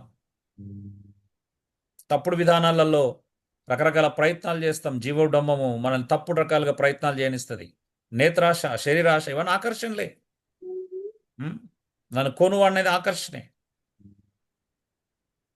అంటే అది అవసరం ఉండదు మనకు, లేదా సులువైన మార్గాల కోసం డబ్బు సంపాదించాలి, డబ్బును తొందరగా సంపాదించుకోవాలి, కష్టపడితే లేట్ అవుతుంది. 30,000 40,000 రావడానికి నెలంతా కష్టపడాల్సి వస్తుంది. అదే అడ్డదారితే తొందరగా లక్షలు వస్తాయి అనే ఆశ చాలా ప్రమాదకరమైంది, జీవితాలను పాడు చేస్తుంది. తప్పు చేసిన తర్వాత కూడా మళ్ళీ జీవపు డంబం మనల్ని వదలదు. ఎంతసేపు నేను తలుచుకుంటే ఇవన్నీ క్లియర్ చేస్తాను నేను అనిపిస్తుంది. ఇవి అనిపిస్తాయి కానీ ప్రాక్టికల్స్ కాదు. ఆ గ్యాప్లో దేవుని దూరం అవుతాం, ఆ గ్యాప్లో మన కుటుంబ సభ్యులను హర్ట్ చేస్తాం, ఆ గ్యాప్లో మన ఆత్మ సంబంధాలను హర్ట్ చేస్తాం, ఆ గ్యాప్లో మనల్ని మనం హర్ట్ చేసుకుంటాం, మనల్ని మనం గాయపరుచుకుంటాం. ఈ గ్యాప్లో దుష్టుడు దూరేసి మన తలంపులలో, మన ఆలోచనలు, తప్పుడు ఆలోచనలు పెడతాడు. నువ్వు మంచోని కాదంటాడు, నువ్వు చెడ్డోడు అంటాడు, నువ్వు సరైన వ్యక్తివి కాదంటాడు. ఎందుకు బ్రతుకుతున్నావు అని ప్రశ్నిస్తాడు. దీనికంటే చావడం ముఖ్యం అంటాడు. నో నో నో, దేవుడు అలా చెప్పడు. ఇది దుష్టుని ఆలోచన. ఆత్మీయులు అలా చెప్పరు, ఆత్మ సంబంధులు అలా మాట్లాడరు. కానీ దుష్టుడు అలా మాట్లాడతాడు. నువ్వు సరిగా లేవంటాడు, నువ్వు సరైన వ్యక్తి కాదు, అందరికి దూరంగా ఉండు అంటాడు, మంచోడి కాదు, అందరికి దూరంగా ఉండు అంటాడు. కానీ దేవుడు మారు మనసు పొందితే నేను క్షమిస్తానంటాడు, నా దగ్గరికి రా అంటాడు, నేను మారుస్తానంటాడు, నా దగ్గరికి వస్తే నేను హెల్ప్ చేస్తానంటాడు. ఆత్మ సంబంధాలు కూడా అలాగే మాట్లాడతారు. మేము సహాయం చేస్తాం, మేము నీతో ఉన్నాం. ఒకసారి తప్పు జరిగినంత మాత్రాన ఇప్పుడు అంత అయిపోలేదు, ఇంకా ఉంది జీవితం, ఇంకా ఉంది, సరి చేసుకోవచ్చు, ఇంకా ముందుకెళ్ళొచ్చు, ఆగిపోవచ్చు. మనం చేసిన తప్పులను అక్కడే ఆపేయచ్చు. ఇంకా ఈ శరీరాశను వదిలేయచ్చు, నేత్రాశను వదిలేయచ్చు, జీవబ్రహ్మను వదిలేయచ్చు. ఇంకా అయిపోలేదు, జీవితం ఉంది. తొందరపడకు దయచేసి, తప్పు నిర్ణయాలు తీసుకోవద్దు, తొందరపడద్దు, తప్పు మీద తప్పు చేయొద్దు. తప్పును ఆపాలి. నువ్వు తప్పు చేస్తున్నప్పుడు నీకు అర్థమైనప్పుడు ఆపాలి, మళ్ళీ తప్పు మీద తప్పు చేయొద్దు. నేను అప్పుడప్పుడు ఫినాన్షియల్ మేనేజ్మెంట్లో నొక్కి చెప్తాను, అప్పు చేయొద్దని. అప్పు మీద అప్పు చేయొద్దు. అప్పు తీర్చుకోవడానికి పరిష్కారం అప్పు చేయడం కాదు, మరలా అప్పు చేయడం కాదు. అప్పు తీసుకోవడం, అప్పు పరిష్కరించుకోవడానికి పరిష్కారం అప్పు చేయడం కాదు, మరలా అప్పు చేస్తే అప్పు పెరుగుతుంది, అప్పు తీర్చబడదు. 2 లక్షలు ఉన్న అప్పు 4 లక్షలు అవుతుంది. 4 లక్షలు తీర్చుకోవడం మళ్ళీ అప్పు చేస్తే అది 6 అవుతుంది. 6 తీర్చడానికి మళ్ళీ అప్పు చేస్తే 9 అవుతుంది. ఇలా పెరుగుతుంది. మనకు ఒక బలహీనమైనటువంటి ఆలోచన విధానం. తప్పు మీద తప్పు చేస్తాం సరిదిద్దుకోవడానికి. తప్పును సరిదిద్దుకోవడానికి మంచి మార్గం లాగా మళ్ళీ తప్పే చేస్తే చూడండి, ఇదే ప్రాబ్లం. తప్పు మీద తప్పు చేస్తాం, అప్పు మీద అప్పు చేసినట్టు తప్పు మీద తప్పు చేస్తాం, తప్పు మీద తప్పు చేసినట్టు అప్పు మీద అప్పు చేస్తున్నాం. వై? మనం ఎంత చదువుకోనైనా ఉండొచ్చు, ఎంత లోక జ్ఞానమైనా కలిగి ఉండొచ్చు, మనం చదువుకున్న సబ్జెక్టు పట్ల మనం ఆరితేరి ఉండొచ్చు. నువ్వు ఐపీఎస్ ఆఫీసర్ అయి ఉండొచ్చు, నువ్వు సివిల్స్ రాసి ఉండొచ్చు, లేకపోతే నువ్వు మంచి గవర్నమెంట్ ఎంప్లాయీ ఉండొచ్చు, లేకపోతే నువ్వు మంచి వ్యాపారవేత్తవై ఉండొచ్చు. కానీ నువ్వు ఏ స్థానంలో ఉన్న ఈ స్వభావం నేను ఎందుకు వదలట్లేదు? స్వభావం ఇదంతా శరీరాశ, నేత్రాశ, జీవడంబాలు మానవుని పాడు చేస్తున్నాయి. చదువుకున్నంత మాత్రాన అందరు వివేకవంతులు కాలేరు, తెలివివంతులు కాలేరు, బుద్ధివంతులు కాలేరు. ఎందుకో తెలుసా? ఇక్కడికి రా, ప్రభు దగ్గరికి రాను, నీ జీవితాన్ని ఆయన గడతాడు. నువ్వు ప్రకృతి సంబంధి కాదు. శరీరాశ, నేత్రాశ, జీవనం కానీ ఇవి తండ్రి వలన పుట్టినవి కావు, అవి లోక సంబంధమైన. నువ్వు లోక సంబంధిగా ఎందుకు ఆలోచిస్తున్నావు? లోక సంబంధిగా ఎందుకు ప్రయత్నాలు చేస్తున్నావు? లోక సంబంధిగా ఎందుకు నువ్వు మరలా ఎందుకు పడిపోతున్నావు? చేసిన తప్పే చేసి అక్కడే పడిపోతావు. పడిపోతావని తెలిసి మళ్ళీ అక్కడికి ఎందుకు వెళ్తున్నావు? అది నేను పడగొడుతుందని తెలుసు నీకు.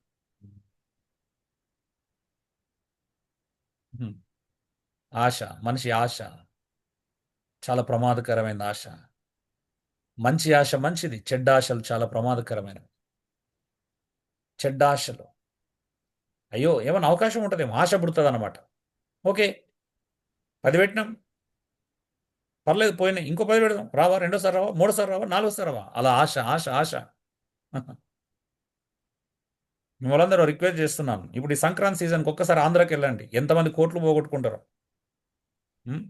సంపాదించుకునే వాళ్ళు ఉంటారు, కానీ అది మళ్ళీ ఇంకో చోట పోగొట్టుకుంటారు. ఆశ గెలవాలి. కోళ్ళ పందాల ఆటల కోసం లక్షలు కోట్లు ఖర్చు పెడతారు, తెలుసా మీకు? మీ అందరూ తెలిసే ఉంటుంది. ఆశ, మనిషి ఆశ బ్రతకడానికి ఆశ ఉండాలి, కానీ ఇలా చంపే ఆశలు వద్దండి. చెడ్డ ఆశలు చాలా ప్రమాదకరమైనవి. నీ జీవితాలు మీరు పాడు చేసుకోకండి దయచేసి. లోక సంబంధులుగా ఆలోచించకండి. రండి, మనం కూర్చొని మాట్లాడుకుందాం, వివాదాలు తేల్చుకుందాం, ప్రకృతి సంబంధిగా వదిలేద్దాం. లోక సంబంధమైన ఆలోచన నుంచి ఆత్మ సంబంధమైనటువంటి ఆలోచనలు కలిగిన వ్యక్తులుగా మనం జీవించుదాం. ఏదైనా చేసే ముందు అడగండి, ఆత్మీయులతో ముచ్చటించండి, చర్చించండి. ఎందుకు మనం ఆత్మీయులతో చర్చించమో నాకు ఇప్పటికీ అర్థం కాదు. ఒక నిర్ణయం తీసుకునే ముందు ఆత్మీయులతో చర్చిస్తే వాళ్ళు మంచి ఆలోచనలు ఇస్తారు కదా, దైవికమైన ఆలోచనలు ఇస్తారు కదా, హెల్ప్ చేస్తారు కదా. మీ బలహీనతలలో మనం వాళ్ళని అవాయిడ్ చేస్తాం, వాళ్ళు ఏం తిట్టరండి. ఒక మాట అన్నది మీ అందరి మంచి కోసమే, కానీ మేము ఇప్పుడు అది కూడా అనడం మానేశాం. ఇప్పటికీ సాఫ్ట్గానే చాలా సున్నితంగానే చాలామందిని మార్చాలని ప్రయత్నం చేస్తున్నాం. ఉండే ఒకప్పుడు బాధ ఆవేశంతో అనేది, అది కూడా బాధ ఆవేశంతో, కోపంతో కాదు, ద్వేషంతో కాదు, పగతో కాదు, ప్రతీకారంతో కాదు. నాయకులకు ఏం పగ ఉంటుంది, మాలాంటి వాళ్ళకి ఇతరుల మీద ఏం పగ, ఏం ప్రతీకారం, ఏం ద్వేషం, ఏం కోపం ఉంటుంది? చాయిసే లేదు. మంచి నేర్పించాలనే తపన తప్పించి. రండి, మాకెవరి మీద ఎలాంటిది అది లేదు. ఓకే, మీరు తప్పు చేసినా రావచ్చు, ధైర్యంగా రావచ్చు, నిలబడండి. ప్రభు ఉన్నాడు, మేము సహాయం చేయడానికి మేము సిద్ధంగా ఉన్నాం. లోక సంబంధమైన విషయాల నుంచి దూరంగా వదిలేయండి. ఎఫర్ ఆరోది, fallen from the original original glory. నాశన సంబంధులం. నాశన సంబంధులం అంటే అర్థం ఏంటో తెలుసా? రోమా 3:23 చెప్తుంది. నాశన సంబంధులం అంటే మనం పాపం వలన ఏమైనా అంటే దేవుడు అనుగ్రహించు మహిమను పొందలేని స్థితికి వెళ్ళారంట. మనం ఒకప్పుడు మనం ఏ భేదం లేదు, అందరం పాపం చేసి దేవుడు అనుగ్రహించు మహిమను పొందలేకపోతున్నాం. మహిమను పొందలేకపోవడమే నాశనం అంటే. దేవుడు నీకు మహిమనిస్తానంటున్నాడు, దేవుడు నేను మహిమపరచాలనుకుంటున్నాడు, తన మహిమను నీకు ఇవ్వాలనుకుంటున్నాడు. మహిమనివ్వాలనుకుంటాడంటే నేను తన సంపూర్ణ మహిమ గురించి ఇక్కడ మాట్లాడట్లా. అది ఎవరికి ఇవ్వడు దేవుడు. సో మన పరలోక రాజ్యం తీసుకెళ్ళి తనతో జీవించేటువంటి ఒక హక్కును, ఒక శ్రేష్టమైనటువంటి అవకాశాన్ని, ఆయనతో ఉండేటువంటి గొప్ప మహద్భాగ్యాన్ని మనం కోల్పోతున్నాం. మహిమ అంటే పాపం కారణంగా ఒకప్పుడు మన జీవితాలవి. కానీ ఈరోజు మనం రక్షించబడ్డామే. రక్షించబడిన తర్వాత కూడా నువ్వు ఇంకా నాశన సంబంధిగానే ప్రవర్తిస్తున్నావా? నాశన సంబంధులం కాదు మనం. పదే పదే చెప్పుకోండి, మనం నాశన సంబంధులము కాదు, మనం ఆత్మ సంబంధులం, పరలోక సంబంధులం, ప్రకృతి సంబంధులం కాదు. ఇవన్నీ ఏ సంబంధులు అయితే మాట్లాడుకున్నా అవన్నీ కాదు. మనం మానవుడు పాపం చేయడం వల్ల నాశన సంబంధిగా మారాడు. కానీ నాశనమవుతున్నటువంటి మానవుని దేవుడు పునరుద్ధరించాలనుకున్నాడు. అందుకే ఇంత గొప్ప కార్యం చేశాడు. క్రీస్తును మన కొరకు ఈ లోకానికి పంపించి శిలువలో మరణింపజేశాడు.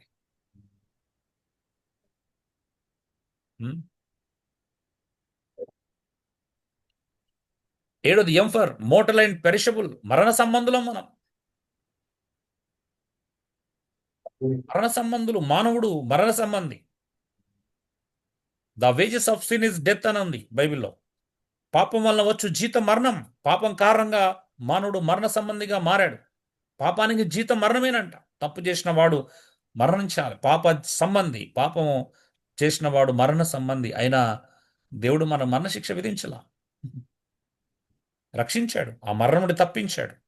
తను మరణమయ్యాడు మన కోసం. తను శిలువలో మన కోసం మరణమయ్యాడు. ఇదే అర్థం కావట్లేదు సమాజానికి, లోకానికి. ఈ గాస్పెల్ అర్థం కావట్లేదు, సువార్త అర్థం కావట్లే. మనం పాపం చేయడం వల్ల మరణం మన జీవితంలో ఎంటర్ అయింది, ప్రవేశించింది. ఆ ప్రవేశించినటువంటి మరణం నుంచి వెళ్ళి మనల్ని విడిపించడానికి, నిత్య మరణం నుంచి వెళ్ళి విడిపించడానికి యేసుక్రీస్తు మన కోసం పాపమయ్యాడు. అందుకే మనం ఇప్పుడు మరణ సంబంధులం కాదు. కేవలం శరీరమే మనకు దూరం అవుతుంది, కానీ నిత్య మరణం కాదు. మనం నిత్య మరణాన్ని అనుభవించాం. నిత్య మరణానికి మన మీద ఎలాంటి అధికారం లేదు. అలాంటి గొప్ప స్థితికి దేవుడు తీసుకొచ్చాడు. యు ఆర్ సేవ్డ్, నువ్వు రక్షించబడ్డావు.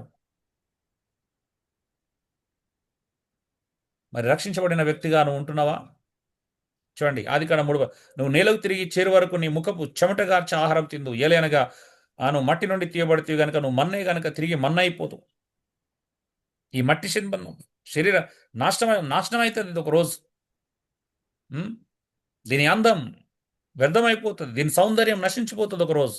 దీనికోసం మనం వింత తాపత్రయపడుతుంది, దీనికోసం మనం వింత తప్పించిపోతుంది, దీనికోసం మనం వింత అబద్ధాలు ఆడుతుంది, దీనికోసం మనం వింత మోసం చేస్తుంది నీ సహోదరులని, నీ తోటివారిని, నీ కుటుంబ సభ్యులని. దీనికోసం మనం అది చేస్తుంది. ఈ శరీరం నాశన సంబంధమైనదే. ఈ శరీరం ఉండదు. అందం వాడిపోతుందంట, అన్ని వాడిపోతాయి, ఒక రోజు ఏమి ఉండదు. ఇది ఇలాంటి దానికోసం మనం ఇంత ఖర్చు పెడుతున్నాం, ఇలాంటి దానికోసం మనం ఇంత ఆరాటపడుతున్నాం. దయచేసి రండి, బయటకు వద్దాం. ఆ పాపం వల్ల మనం నాశన సంబంధులుగానే మారుతున్నాం. ఇంకా దేవుడు విడిపించాడు ఎప్పుడో మనల్ని, నాశనం నుంచి విడిపించాడు. ఈ భయంకరమైనటువంటి నాశనం నుంచి మన ఆత్మలు నాశనం కాకూడదని. శరీరము నశించిపోయిన ఆత్మ నాశనం కాకూడదని దేవుడు ఉమ్, నిర్ణయించాడు. ఒక అద్భుతమైనటువంటి కృపను మన ఎడల విస్తరింపజేశాడు.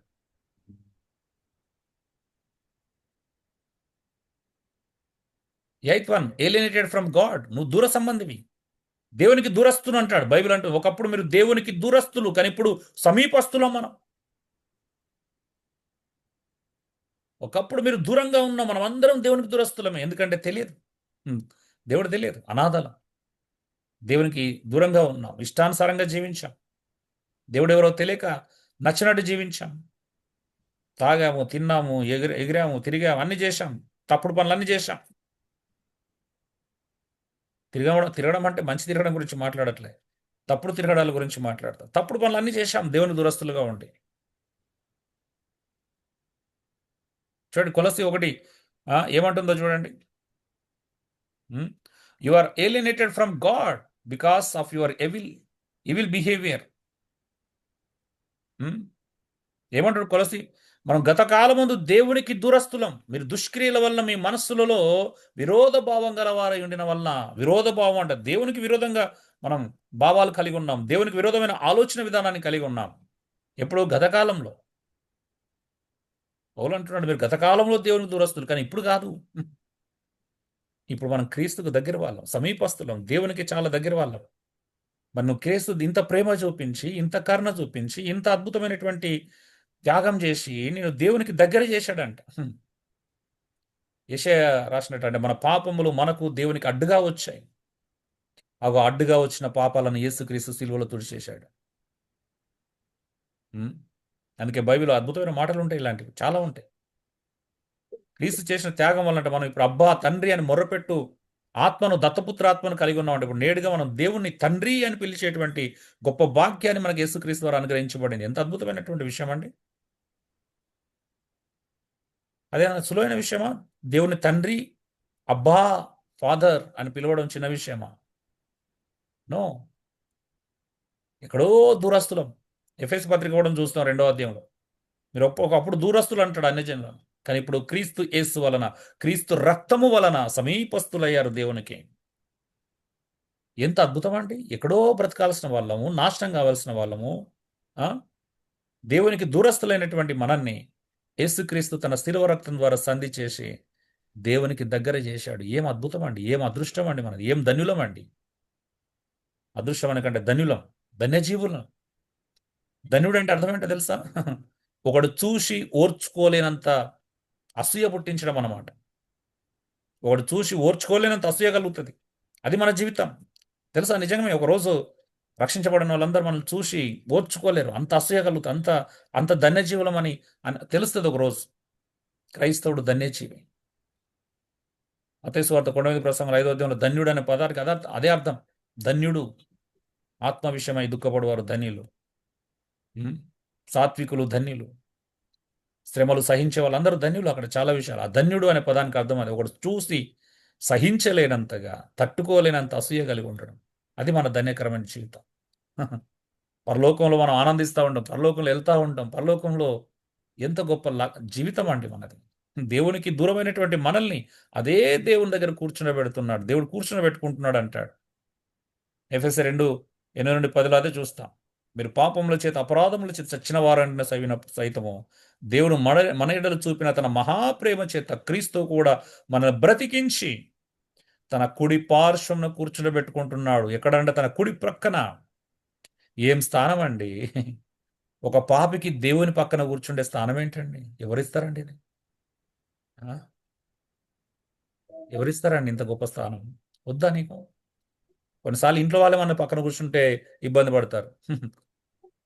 కొంతమంది సొసైటీలో ధనవంతులు, పేద అనే తేడాలు ఉంటాయి. కలర్ని బట్టి, ఆస్తిని బట్టి, హోదాను బట్టి, చదువును బట్టి, ఇలా ఎన్నో మనము డిస్క్రిమినేషన్స్ ఈ భూమి మీద ఉన్నాయి, తేడాలు ఉన్నాయి. కానీ దేవునికి లేదు. పాపిన నేను రక్షించుకొని తన కుడి పార్శ్వన, తన కుడి పక్కన యేసుక్రీస్తు సమానంగా ఈక్వల్గా నేను కూర్చుని ఏం ధన్యత అండి అది!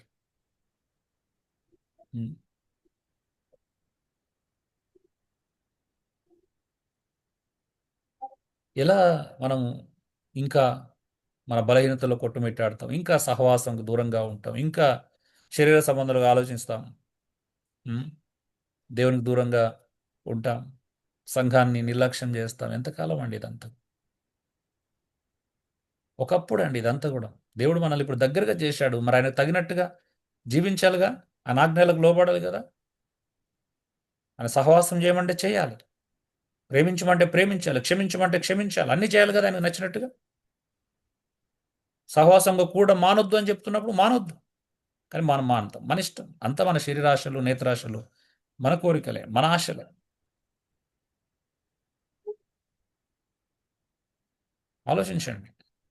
మీ దుష్క్రియల వల్ల అంట మీ మనసులో విరోధ భావం ఇప్పుడు కూడా అదేనా? మరి ఇంకా విరోధ భావం ఉందా దేవుడు అంటే మీకు? ప్రభా నువ్వు చెప్పినట్టు వినలేం ప్రభా, మాకు నచ్చట్లేదు, ఎందుకంటే మీరు చెప్పిన ఏం నచ్చలే మాకు. ఉం?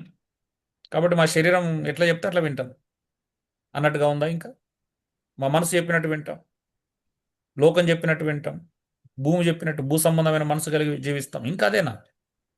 రండి అందరం బార్న్ ఆఫ్ మ్యాన్ నుంచి మనం అలాగే ఉండకు. నువ్వు బార్న్ ఆఫ్ మ్యాన్ కాదు, ఇప్పుడు బార్న్ ఆఫ్ గాడ్. దేవుని చిత్తం అయితే నెక్స్ట్ వీక్ మనం అదే మాట్లాడుకుందాం. బార్న్ ఆఫ్ గాడ్ ఎలా ఉంటాడు, దేవుని మూలంగా పుట్టినవాడు ఎలా ఉంటాడు.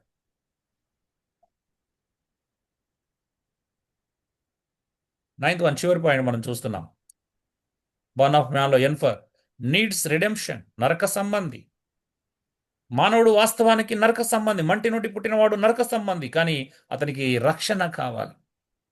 నువ్వు తిరిగి జన్మించాలి ఖచ్చితంగా. మనం నరక సంబంధంలో ఒకప్పుడు, కానీ ఇప్పుడు తిరిగి జన్మించినాం. ప్రతి నరక సంబంధి మస్ట్ బి బోర్న్ అగైన్, ప్రతి పాప సంబంధి మస్ట్ బి బోర్న్ అగైన్, ప్రతి లోక సంబంధి మస్ట్ బి బోర్న్ అగైన్. తిరిగి జన్మించాల్సినటువంటి అవసరం ఉంది.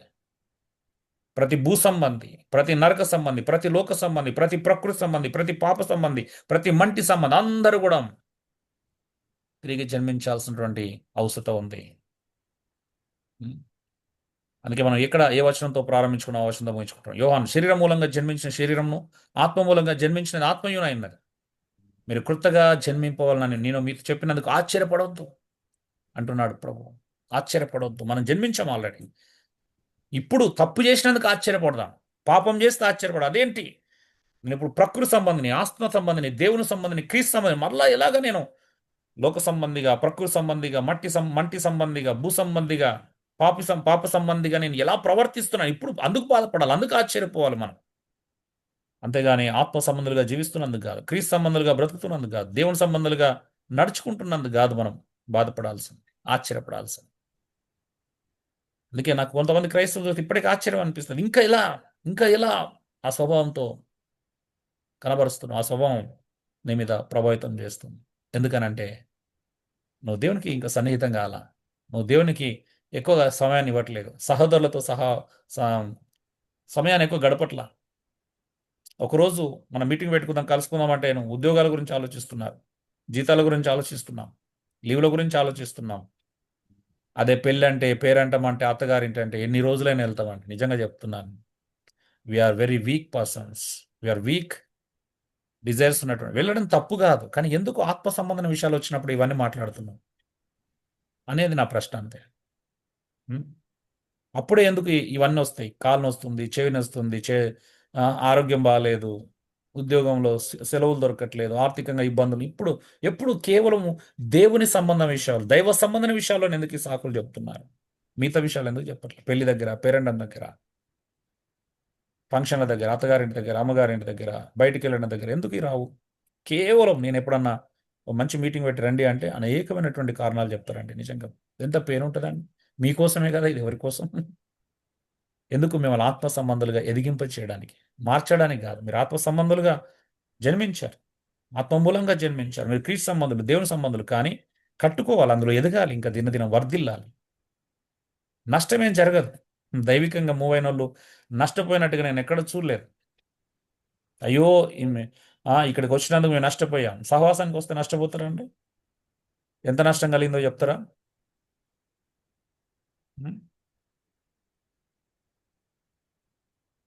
సో సమ్మరి చూద్దాం. 9 విషయాలు మనం నేర్చుకున్నాం ఈరోజు. Born through the flesh, born through the flesh. శరీర సంబంధులం మనం ఒకప్పుడు. బార్న్ ఆఫ్ మ్యాన్ అంటే ఒకప్పుడు మనం శరీర సంబంధులం. ఆర్జిన్ ఇన్ ఎర్త్లీ నేచర్, మంటి సంబంధం ఒకప్పుడు మనం రూల్డ్ బై సిన్, మనం పాప సంబంధం ఒకప్పుడు పాపం చేత పరిపాలించబడ్డాం, ఏలుబడి చేయబడ్డాం, నడిపించబడ్డాం. నాలుగోది నేచురల్ మైండ్ రెసిస్ట్ గాడ్, ప్రకృతి సంబంధి దేవుని యొక్క ఆలోచనలను, దేవుని యొక్క మనసును అడ్డగిస్తుంది, అది ఆత్మ విషయాలను అడ్డుకుంటుంది. ఆపరేట్స్ ఇన్ వరల్డ్లీ డిజైర్స్, ఒకప్పుడు లోక సంబంధంలో మనం లోక సంబంధంగా నడుచుకున్నాం, శరీరాశ, నేత్రాశ, జీవడంబంతో కొట్టుమిట్టాడం. Fallen from the original glory, నాశన సంబంధులం, పాపం వలన దేవుడు అనుగ్రహించే మహిమను పొందుకోలేనటువంటి భయంకరమైన స్థితిలో మనం ఉన్నాం. మోటల్ అండ్ పెరిషబుల్, మరణ సంబంధులం మనం, పాపం కారణంగా మరణ సంబంధులం అయ్యాం. పాపం వల్ల వచ్చి మరణమే, మరణాన్ని తెచ్చుకున్నటువంటి వాళ్ళం ఒకప్పుడు. ఏలినేటెడ్ ఫ్రమ్ గాడ్, దూర సంబంధులం, మన పాపం వల్ల దేవునికి దూరం అయ్యాం.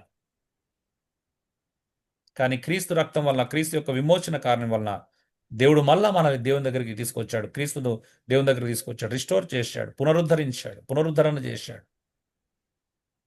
సో అందుకే మనిషికి నీడ్స్ రిడెంప్షన్.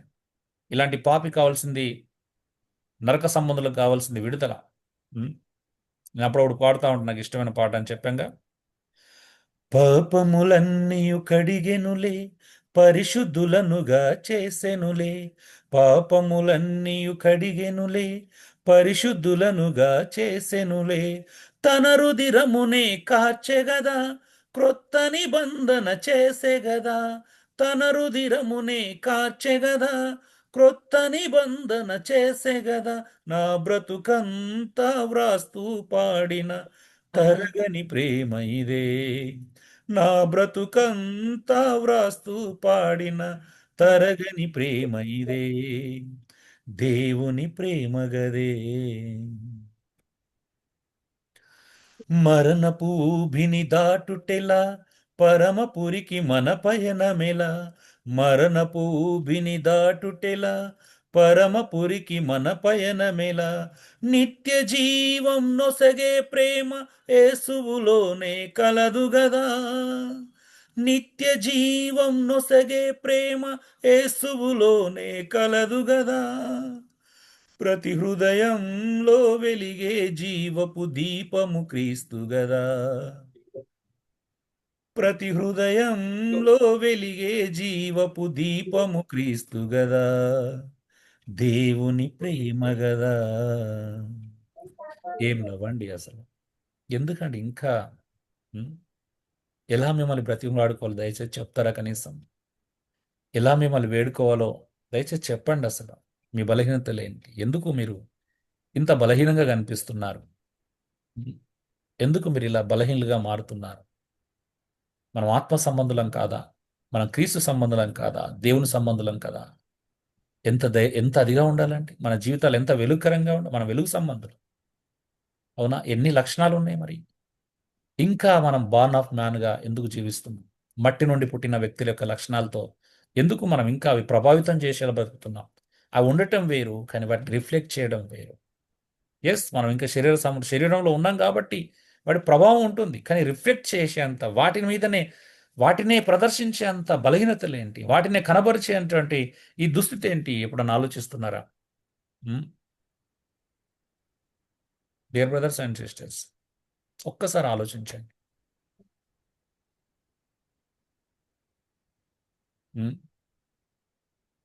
సో మనం మట్టి నుండి పుట్టినటువంటి వారిగా, అది మొదటి పుట్టుక, అది ఎలాంటిది?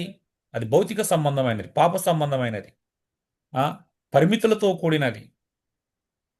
అందుకే యేసుక్రీస్తు మనకు నేర్పించాడు, ఖచ్చితంగా తిరిగి జన్మించాల్సింది, ఆత్మ మూలంగా జన్మించాల్సింది. అలా జన్మించిన వారిదే దేవుని రాజ్యం, అలా జన్మించిన వారిదే పరలోక రాజ్యం. దేవుని రాజ్యం అన్న పరలోక రాజ్యం అన్న ఒకటి, కంగారు పడవద్దు. సో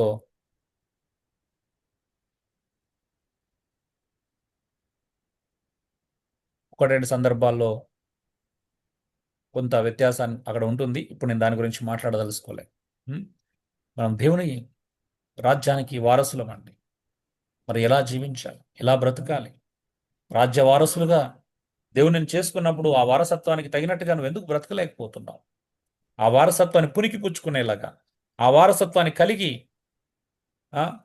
ఎందుకు నువ్వు జీవించలేకపోతున్నావు? ఇంకా ప్రకృతి సంబంధిగా, శరీర సంబంధిగా, పాప సంబంధిగా, మంటి సంబంధిగా, లోక సంబంధిగా, భూ సంబంధిగా, నాశన సంబంధిగా. ఏంటిది? కాదే, మనం అవి కాదే. ఒకేలా ఉంటే పర్వాలేదు, కానీ అవి కాదు. మనం వాటితో మనకు సంబంధం లేదు. దేవుడు మనల్ని విమోచించాడు, ఉం? రక్షించాడు, విడిపించాడు, ప్రాణం పెట్టాడు, సిలువలో రక్తం కార్చాడు, సిలువ ద్వారా సంధి చేశాడు, దేవునికి సమీపస్తులుగా చేశాడు, దగ్గరగా చేశాడు. ఇంత గొప్ప రక్షణను ఎలా మీరు నిర్లక్ష్యం చేస్తున్నారు? ఎందుకు అర్థం చేసుకుంటలేరు దేవుని ప్రేమని? సంఘాన్ని ఎందుకు అర్థం చేసుకుంటలేరు? సంఘ సహవాసం యొక్క ప్రాధాన్యతను ఎందుకు గుర్తించలేకపోతున్నారు? ఇంకా ఎంతో కాలం నుంచి వింటున్నాం, నేర్చుకుంటున్నాం. సంఘం అంటే ఇది అని. ప్రతి అవయవం పనిచేయాలి, కలుసుకోవాలి. ఎబ్రి 10:24-25 అంత క్లియర్గా చెప్తుంది. మన సమాజంగా కూడటం మానొద్దని చెప్తుంది. యేసుప్రభు రాకడ సమీపించిన కొలది ఎక్కువ కలుసుకోవాలని, ప్రతి అవకాశాన్ని సద్వినియోగం చేసుకోమని చెప్తుంది. అయినా మనం వినట్లా, అయినా అర్థం చేసుకోవట్లేదు. మన బలహీనతలు, మన శరీర సంబంధమైన ఆలోచనలు, అంటే రకరకాల ఆలోచనలు మనం ఎందుకు బంధించబడుతున్నాం? అక్కడే ఆగిపోతున్నాం. రండి ముందుకు వెళ్దామంటే ఎందుకు మనం వినట్లా? డియర్ బ్రదర్స్ అండ్ సిస్టర్స్, మారదామండి. మన పనులని నిర్లక్ష్యం చేయమనట్లే, ఉద్యోగాలను నిర్లక్ష్యం చేయమనట్లే, కుటుంబ బాధ్యతల్ని నిర్లక్ష్యం చేయమని చెప్పట్లే. వాటికి ఇచ్చినట్టే ఇది కూడా నీ జీవితంలో అత్యంత ప్రధానమైనటువంటి అంశం అని నొక్కి చెప్తున్నాను. శరీరానికి నీకు పోషణ అవసరమైనట్టే ఆత్మ కూడా పోషణ అవసరం. అది చెప్తున్నాను. కుటుంబాన్ని పోషించుకోవడానికి ఉద్యోగం చేయడం, ఆర్థిక వనరులు ఎంత అవసరమో నీ ఆత్మను పోషించుకోవడానికి కూడా ఇది అంతే అవసరం. అన్ని పోషించబడాలి. ఒకదాన్ని నిర్లక్ష్యం చేసి ఒకదానికి ప్రాధాన్యత ఇవ్వమని చెప్పట్లేదు. మీరు ఆత్మ నిర్లక్ష్యం చేసి అన్నిటికీ ప్రాధాన్యత ఇస్తున్నారు. అది తప్పంటున్నా. వాటికి ప్రాధాన్యత ఇచ్చినట్టు ఇది ప్రాధాన్యత ఇవ్వాలంటున్నాను. సహవాసానికి ప్రాధాన్యత ఇవ్వాలి, ఆధ్యాత్మిక జీవితానికి ప్రాధాన్యత ఇవ్వాలి, ప్రార్థనకి, వాక్య ధ్యానానికి, అన్నిటికీ ప్రాధాన్యత ఇవ్వాలి. రొట్టె విరుచుటకు మీరు చాలామంది అసలు రొట్టె విరిచేటువంటి అద్భుతమైనటువంటి సహవాసంలో చాలామంది దూరం అవుతున్నారు. ఉండట్లే. అది ఎందుకు అర్థం కావట్లేదు? యేసుప్రభు ఏమన్నాడు? అలా చేయకపోతే నాతో పాలు పంపులు ఉండవు అన్నాడు. అది క్రీస్తు రాకడ వరకు, మరణం ఆయన వచ్చేంత వరకు అది ప్రచురించమన్నాడు. అందులో పాలు పంపులు పొందమంట. అర్థమైందా? మరణం వరకు అంటే ఆయన రాకడ వరకు అది చేయాలన్నాడు. మరి ఎందుకు చేయట్లేదు? ఎందుకు మీరు దాన్ని నిర్లక్ష్యం చేస్తున్నారు? ఆలోచించండి. సహవాసం లేకపోతే ఇవన్నీ పోతాయి. అంటే మీరు ఎలా ఉన్నా దేవుడు యాక్సెప్ట్ చేస్తాడు అనుకుంటే అది మీ ఆలోచన, మీ తప్పుడు ఆలోచన. బైబిల్ అలాంటి ఆలోచన మీకు ఇవ్వట్లా. ఎందుకంటే మీరు కూర్చుంటే ఒక రిఫరెన్స్ కూడా చూపించలేరు మీరు చేస్తున్న దానికి సపోర్ట్ తీసుకోవడానికి.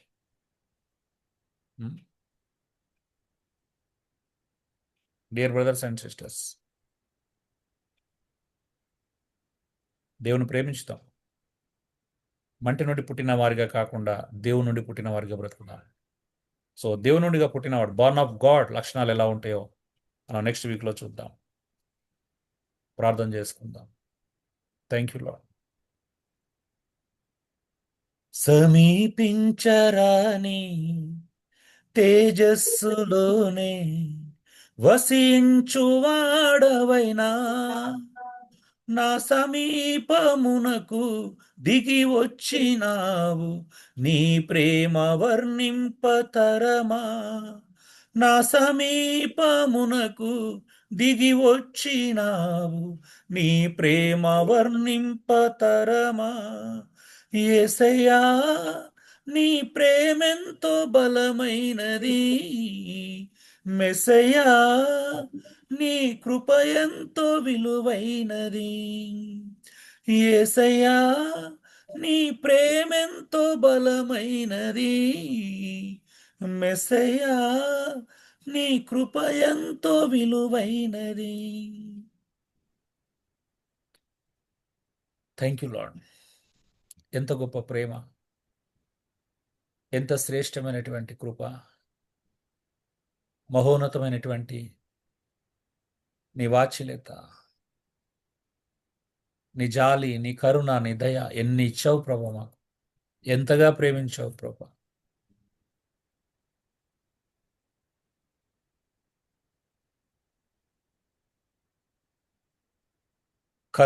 కరుణను వసగిన దేవుడవు ప్రభు. చెడ్డవానికి కూడా నువ్వు కరుణ చూపించావు. అపరాధులం, పాపులం, నాష్ట సంబంధులం, లోక సంబంధులం, పాప సంబంధులం, భూ సంబంధులం, ప్రకృతి సంబంధులం ప్రభా, మరణ సంబంధులం. ఇలాంటి వారికి నువ్వెంతో గొప్ప కృపను చూపించావు, కరుణను చూపించావు, జాలిపడ్డావు, దయను, కనికరాన్ని, కరుణను విస్తరింపజేశావు.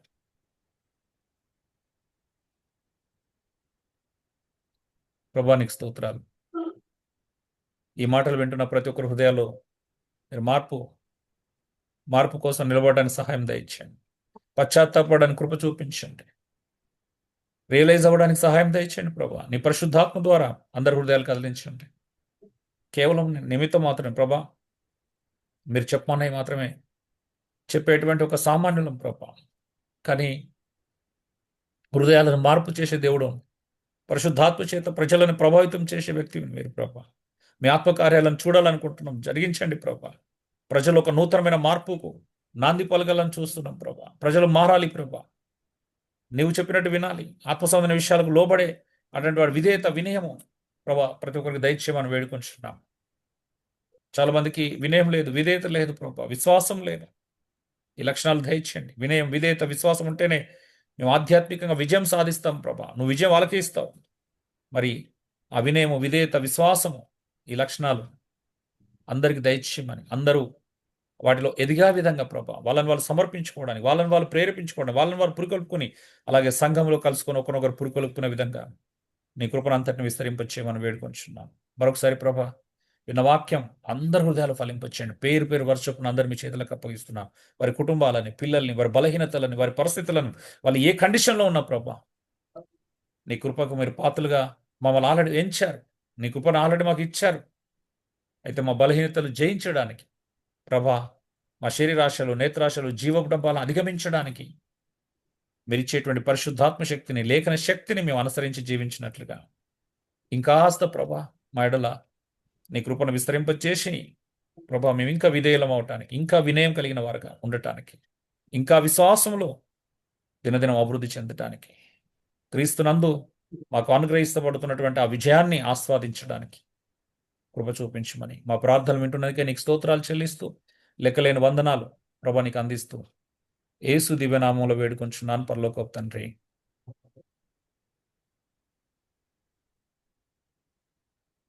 ఆమేన్.